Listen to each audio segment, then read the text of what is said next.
ರಾಜ್ಯ ರಾಜಕಾರಣದಲ್ಲಿ ಮತ್ತೆ ಈಗ ಆಪರೇಷನ್ ಕಮಲ ಎನ್ನುವ ಸುದ್ದಿ ಬಹಳ ದೊಡ್ಡ ಮಟ್ಟದಲ್ಲಿ ಸದ್ದು ಮಾಡ್ತಾ ಇದೆ. ಯಾಕಂದ್ರೆ ಶಾಸಕರ ಹೇಳಿಕೆ ಏನಿದೆ, ಬಾಂಬ್ ಸಿಡಿಸಿದ್ದಾರೆ. 55 ಶಾಸಕರ ಲಿಸ್ಟ್ ಅಂತಿದ್ದಾರೆ. 55 ಶಾಸಕರನ್ನ ಟಾರ್ಗೆಟ್ ಮಾಡಲಾಗ್ತಾ ಇದೆ ಅಂತ ಟಾರ್ಗೆಟ್ ಬಾಂಬ್ ಹಾಕಿದ್ದಾರೆ ಶಾಸಕ. ಜೊತೆಗೆ ಶಾಸಕರ ಮೇಲೆ ಸಾಲು ಸಾಲು ಇಡಿ ದಾಳಿಗೆ ಲಿಂಕ್ ಇದೆಯಾ? ವಿಜಯಾನಂದ ಕಾಶ್ಯಪ್ನವರ ಹೇಳಿಕೆ ಬಗ್ಗೆ ಈಗ ಪಕ್ಷದಲ್ಲಿ ಚರ್ಚೆ ಆಗ್ತಾ ಇದೆ. ಇಡಿ ದಾಳಿ ಆಗ್ತಾ ಇದೆ. ಮತ್ತೊಂದು ಕಡೆ ಆಪರೇಷನ್ ಕಮಲ ಮಾಡೋದಕ್ಕೆ ಶಾಸಕರ ಲಿಸ್ಟ್ ರೆಡಿಯಾಗಿದೆ. ಟಾರ್ಗೆಟ್ ಮಾಡಿ ದಾಳಿ ನಡೆಸಲಾಗ್ತಾ ಇದೆ ಎನ್ನುವಂತಹ ಹೇಳಿಕೆ ಏನು ಕೊಟ್ಟರು. ಆ ಹೇಳಿಕೆ ಈಗ ರಾಜ್ಯಾದ್ಯಂತ ಬಹಳ ದೊಡ್ಡ ಸಂಚಲನ ಮೂಡಿಸಿದೆ. ವಿಜಯಾನಂದ ಕಾಶ್ಯಪ್ನವರು ಕೊಟ್ಟಂತಹ ಒಂದು ಹೇಳಿಕೆ ಈಗ ಕಾಂಗ್ರೆಸ್ ಮತ್ತು ವಿಪಕ್ಷದ ನಾಯಕರಿಂದ ವಾಗ್ದಾಳಿಗೆ ಕಾರಣ ಆಗ್ತದೆ. ಸಾಲು ಸಾಲು ಇಡಿ ದಾಳಿ ಏನಾಗ್ತಾ ಇದೆ, ಅದು ಟಾರ್ಗೆಟೆಡ್ ದಾಳಿ ಅಂತಿದ್ದಾರೆ ಕಾಶ್ಯಪ್ಪನವರು. 55 ಶಾಸಕರ ಲಿಸ್ಟ್ ರೆಡಿಯಾಗಿದೆ ಅಂತಿದ್ದಾರೆ. ಅವರನ್ನ ಟಾರ್ಗೆಟ್ ಮಾಡಿ ದಾಳಿಯನ್ನು ನಡೆಸಲಾಗ್ತಾ ಇದೆ. ಆಪರೇಷನ್ ಕಮಲಕ್ಕೂ ಇಡಿ ದಾಳಿಗೂ ನಂಟಿದ್ಯಾ ಹಾಕಿದ್ರೆ?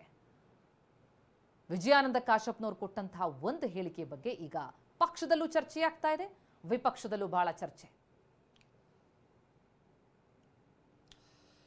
ಎಸ್, ವಿಜಯಾನಂದ ಕಾಶ್ಯಪ್ಪನವರ ಈ ಒಂದು ಹೇಳಿಕೆ ಕಾಂಗ್ರೆಸ್ ವಲಯದಲ್ಲಿ ಮಾತ್ರ ಅಲ್ಲ, ರಾಜಕೀಯದಲ್ಲೂ ಕೂಡ ಸಾಕಷ್ಟು ಚರ್ಚೆ ಆಗ್ತಾ ಇದೆ. ಲಿಸ್ಟ್ ಮಾಡಿದ್ದಾರೆ ಅನ್ನೋ ಹೇಳಿಕೆ, ಈ ಹೇಳಿಕೆಗೆ ಜೋಶಿ ತಿರುಗೇಟನ್ನ ಕೊಟ್ಟಿದ್ದಾರೆ.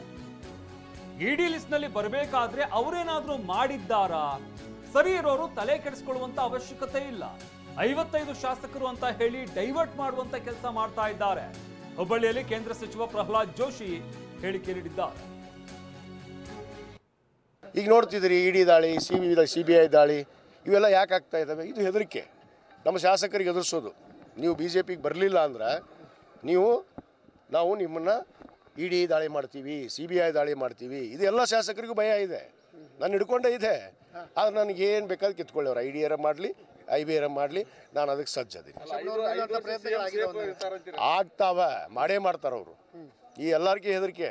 55 ಶಾಸಕರನ್ನ ಪಟ್ಟಿ ಮಾಡ್ಯಾರ ಅವರು, BJP ಅವರು ಆಲ್ರೆಡಿ 55 ಜನ ಶಾಸಕರು ಪಟ್ಟಿ ಮಾಡಿದ್ದಾರೆ.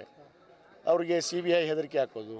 ಅವ್ರ ಮನೆಗೂ ಕಳಿಸ್ಯಾರ ಈಗಾಗಲೇ ಏಜೆಂಟ್ಗಳನ್ನ, BJP ಏಜೆಂಟ್ರನ್ನ ಕಳಿಸಿ ಅವ್ರಿಗೆ ಹೆದರಿಕೆ ಹಾಕ್ಯಾರ. ನೀವು ನಮ್ಮ ಪಕ್ಷಕ್ಕೆ ಬರಲಿಲ್ಲ ಅಂತಂದ್ರೆ ನಾವು ನಿಮ್ಮನ್ನು ಇಡಿ ದಾಳಿ ಮಾಡಿಸ್ತೀವಿ, CBI ದಾಳಿ ಮಾಡಿಸ್ತೀವಿ, ನಿಮ್ಮ ಅಕ್ರಮ ಆಸ್ತಿ ಇದಾವು, ಅವು ಅದಾವು ಅಂತ ಹೇಳಿ ಎದುರಿಸ್ತಾ ಇದ್ದಾರೆ. ಅಲ್ಲ, ಅದಕ್ಕೆ ನಾ ಬಗ್ಗೋದಿಲ್ಲ, ಜಗ್ಗೋದಿಲ್ಲ. ನನ್ನ ಹತ್ರ ಏನು ಇದ್ರಲ್ಲ ಹುಡುಕಾಕ ಇರ್ಬೋದು, ಅದಕ್ಕೇನಿದೆ. ನನಗೆ ಅದಕ್ಕೆ ಭಯ ಪಟ್ಟಿಲ್ಲ. ಅವ್ರು ಮಾಡ್ತಾ ಇದ್ದಾರೆ, ನೀವು ನೋಡ್ತಾ ಇದ್ದೀರಿ. ಈಗ ನಮ್ಮ ಮೊನ್ನೆ ಬಳ್ಳಾರಿ ನಮ್ಮ ಶಾಸಕರ ಮೇಲೆ ಮಾಡಿದರು, ಭರತ್ ರೆಡ್ಡಿ ಮೇಲೆ ಮಾಡಿದರು, ನಮ್ಮ ತುಕಾರಾಮ್ ಮೇಲೆ ಮಾಡಿದರು. ಇವೆಲ್ಲ ಮಾಡ್ತಾ ಇದ್ದಾರಲ್ಲ, ನಮ್ಮ ಇವ್ರ ಮೇಲೆ, ಯಾರು ನಮ್ಮ ನಾಗೇಂದ್ರ ಅವ್ರ ಮೇಲೆ. ಇವೆಲ್ಲ ಉದ್ದೇಶಪೂರ್ವಕವಾಗಿ ದ್ವೇಷ ರಾಜಕಾರಣ ಅಂತಾರೆ, ಇದಕ್ಕೆ ಕುತಂತ್ರ ರಾಜಕಾರಣ ಅಂತಾರೆ. ಅವ್ರ ತಾಕತ್ತು ದಮ್ ಇದ್ರೆ ಜನರ ಮಧ್ಯೆ ಬರಲಿ, ಮತ್ತು 28ಕ್ಕೆ ತೋರಿಸ್ತೀವಿ. ಅಲ್ಲಿ ಅವರೊಬ್ಬರ ಪರಸ್ಪರ ವ್ಯಾಪಾರ ಮಾಡ್ತಾ ಇದ್ದಾರೆ ಇಬ್ಬರು. DK ಶಿವಕುಮಾರ್ ಅವರು ಮತ್ತು ಮುಖ್ಯಮಂತ್ರಿಗಳು ಅವರ ವ್ಯಾಪಾರ ಮಾಡಲಿಕ್ಕೆ ಶುರು ಮಾಡ್ಯಾರ. ನನ್ನ ಕಡೆ ಇರು ಅಂಥೇಳಿ. ಮೊನ್ನೆ ಸಿದ್ದರಾಮಯ್ಯನವ್ರು ಏನು ಹೇಳ್ಯಾರ, ಅವ್ರ ಹತ್ರ ಅವ್ರಿಗೆ ಭಾಳ ಬೆಂಬಲ ಇಲ್ಲ ಶಾಸಕರದು ಅಂತ. ಅದಕ್ಕಿಬ್ಬರು ಒಬ್ಬರಿಗೊಬ್ಬರು ಬೆಂಬಲ ಕ್ರೋಢೀಕರಿಸಲಿಕ್ಕೆ ತಮ್ಮಲ್ಲಿರುವಂಥ ಮನಿ ಪವರನ್ನು ಉಪಯೋಗ ಮಾಡ್ತಾ ಇದ್ದಾರೆ. ಹಾಗಾಗಿ ಅವರವ್ರೊಳಗೆ ಬಡದಾಡೋ ಮುಂದೆ